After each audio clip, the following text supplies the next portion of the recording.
का chapter number 1 जो class 12 का है, उसका नाम है electric charge and electric field, विद्युत आवेश और विद्युत क्षेत्र। सबसे पहले तो हम लोगों को ये पता होना चाहिए कि चार्ज होता क्या है। सबसे पहले हमें पता क्या होना चाहिए कि चार्ज होता क्या है, क्योंकि विदाउट चार्ज इलेक्ट्रिसिटी फ्लो नहीं हो सकती।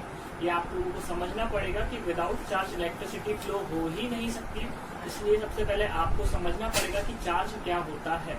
यदि हम बात करते हैं इलेक्ट्रिसिटी फ्लो होने का रीजन, तो इलेक्ट्रिसिटी फ्लो होने का रीजन भी यही है कि उसमें से चार्ज फ्लो हो रहे हैं।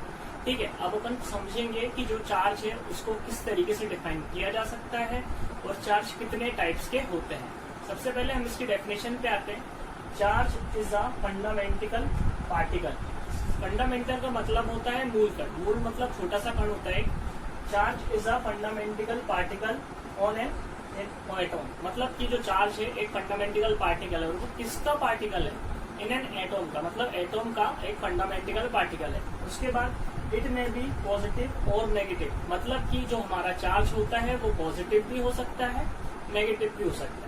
ठीक है, तो डेफिनेशन के हिसाब से charge is a fundamental particle in an atom, it में बी पॉजिटिव और नेगेटिव। आगे क्या लिखा है देखो, जो लाइक चार्ज होते हैं वो रिपल करते हैं ईच अदर को, मतलब कि जिन चार्जेस पे बोल सकते हैं सेम चार्ज होगा, मतलब कि चार्ज दो टाइप के होते हैं। अभी आपने पढ़ा पॉजिटिव और नेगेटिव, तो हो सकता है या तो पॉजिटिव होगा या तो बोल सकते हैं नेगेटिव होगा। तो इसमें लिखा है like charge repel each other, मतलब कि जो यदि दोनों चार्जों पर सेम चार्ज है, मतलब या तो पॉजिटिव पॉजिटिव हो या नेगेटिव नेगेटिव, तो ये एक दूसरे को रिपल करेंगे। रिपल का मतलब होता है एक दूसरे से दूर भागना। ठीक है, रिपल का मतलब होता है एक दूसरे से दूर जाना। ठीक है, तो ये क्या करता है? रिपल ईच अदर करता है, मतलब एक दूसरे से दूर भागता। हम दूसरी बात करेंगे, unlike charge attract each other, मतलब कि यदि चार्ज प्लस और माइनस है तो ये एक दूसरे के क्या करेंगे? अट्रैक्ट होंगे। अट्रैक्ट का मतलब होता है पास आना, मतलब ये इसके पास आएगा, ये इसके पास आएगा। बट यदि प्लस माइनस चार्ज है, लाइक चार्ज है, तो ये यहाँ जाएगा और ये यहाँ जाएगा। ठीक है, तो समझ में आ रहा है सबको? ठीक है, मेन बात क्या है आपको पता होना चाहिए चार्ज क्या होता है। चार्ज क्या है? एक फंडामेंटल पार्टिकल है, और पार्टिकल किसका है? वो फंडामेंटल पार्टिकल होता है वो एटॉम का। किसका होता है? एटॉम का। दूसरी बात, इसमें क्या लिखा है? लाइक चार्ज क्या करते हैं? रिपल करते हैं ईच अदर, मतलब जो यदि सेम चार्ज है तो दूर भागेंगे। Unlike charge attract each other, मतलब यदि अनलाइक चार्ज है, दोनों पर चार्ज अलग अलग है, तो एक दूसरे के पास आएंगे। ठीक है, हम लोग देखेंगे कि जो हमारी एसआई यूनिट है चार्ज की, उसे हम क्या बोलते हैं। जैसे आप सभी को पता है कि यदि आपको किसी चीज को लेंथ में लाना है तो आप उसको मीटर में मेजर करें। यदि आपको किसी चीज को मास में लाना है तो आप उसको वेट का यूज करते हो या किलोग्राम का यूज करते हो। ठीक है, यदि आपको किसी चीज को मास में लाना है, मतलब कि मिल्क हुआ, तो आप इसको लीटर में मेजर करते हो। ठीक है, बट यदि आपको चार्ज को मेजर करना है तो चार्ज को आप किस में मेजर करते हो? चार्ज को आप मेजर करते हो किसमें? कूलम में। आपको ये समझना पड़ेगा कि एसआई यूनिट ऑफ चार्ज क्या होती है? कूलम होती है।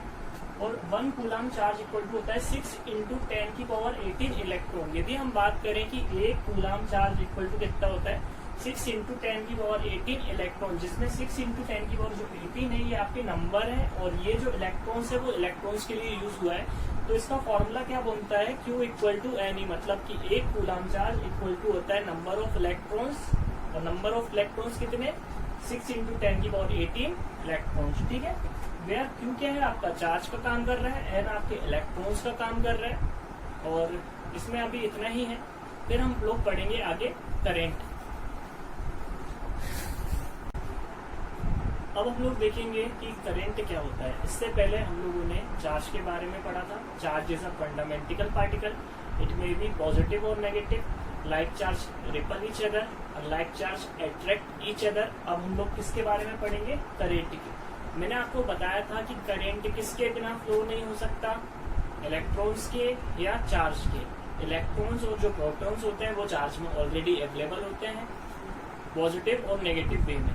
अभी आपने पढ़ा था चार्ज क्या होता है? पॉजिटिव और नेगेटिव होता है। तो जो पॉजिटिव होता है वो एक तरीके से प्रोटॉन होता है, और जो नेगेटिव होता है वो एक तरीके से आपका इलेक्ट्रॉन्स होता है। तो अब हम लोग डिस्कशन करने वाले हैं करंट पे। करंट क्या होता है? The rate of flow of charge is called current. मतलब कि चार्ज के फ्लो होने की रेट को हम क्या बोलते हैं? करंट। चार्ज के फ्लो होने की रेट को हम लोग बोलते हैं करंट। मतलब the rate of flow of charge is called current. आगे हम लोग डिस्कशन करने वाले हैं इसका फॉर्मूला क्या होता है। फॉर्मूले से पहले हम इसकी एसआई यूनिट पढ़ेंगे। इससे पहले हम लोगों ने एसआई यूनिट पढ़ी थी चार्ज की, जिसका होता है coulomb. SI unit of current होता है एम्पियर।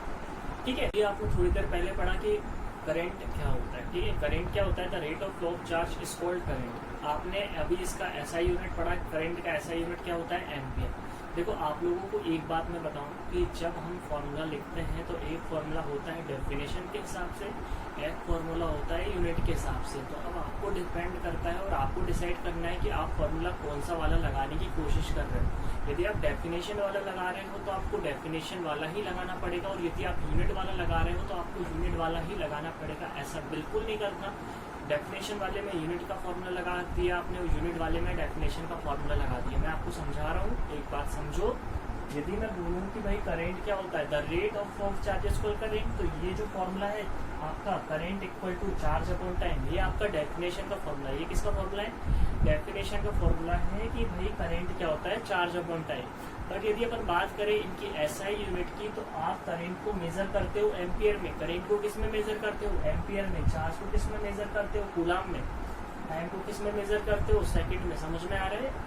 करंट को मेजर करते हो एम्पियर में, चार्ज को मेजर करते हो कूलम में, और टाइम को मेजर करते हो सेकंड में। तो 1 एम्पियर इक्वल टू कितना आएगा? Coulomb upon second inverse. मतलब समझ में आ रहा है? कूलम के नीचे सेकंड आएगा, जब सेकंड ऊपर जाएगा तो कूलम सेकंड इनवर्स हो जाएगा। ये जो है करंट का सिंबल आई है। यदि आप सिंबल के बेसिस पे करते हो तो आपको लिखना पड़ेगा I equal to Q upon T, क्योंकि करंट का सिंबल आई है, चार्ज का सिंबल क्यू है और टाइम का सिंबल टी है। तो समझ में आ रहा होगा आपको कि डेफिनेशन और सिंबल अलग चीज होती है, एसआई यूनिट अलग चीज होती है। डेफिनेशन और सिंबल के हिसाब से बोलोगे तो डेफिनेशन के हिसाब से ही आप लगाना कि आपका आई इक्वल टू होता है क्यू अपॉन टी। यदि आपको I equal to Q upon T नहीं आता तो आप सीधे नाम लिखो current equal to charge upon time. यदि आपको अच्छे से आता है कि आपको इसका फॉर्मूला पता है तो आप सीधे सीधे करंट का फॉर्मूला लिखो एम्पियर, चार्ज का लिखो क्या होता है? कूलम, और टाइम का लिखो सेकंड। तो इस तरीके से हम इसको खत्म करते हैं। तो अब